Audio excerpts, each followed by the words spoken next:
They say don't judge a book by its cover. I've found that to be true for many of the books that I've read.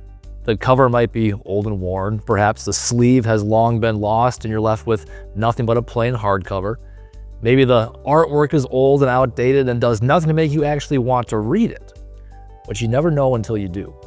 Until you actually crack open a book and absorb its contents, only then can you find out how truly interesting and thrilling that book might be.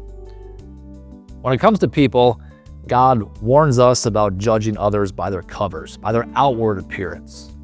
This weekend in worship, we'll hear about the story of a young man named David being anointed as king of Israel.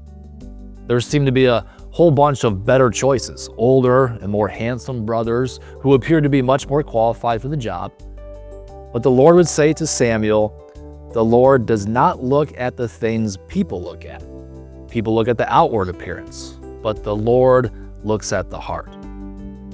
God chose David as king because he was able to see into his heart and see, yes, a man who would be filled with flaws, but who would also be led by the grace and mercy of God to be an effective ruler.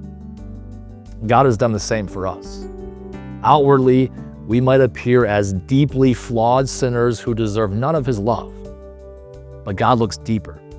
He sees us as his children who, through the grace given to us in baptism, have received his forgiveness and been given a new heart. And that's what God sees in us, sinners redeemed by grace and equipped to serve him with our lives.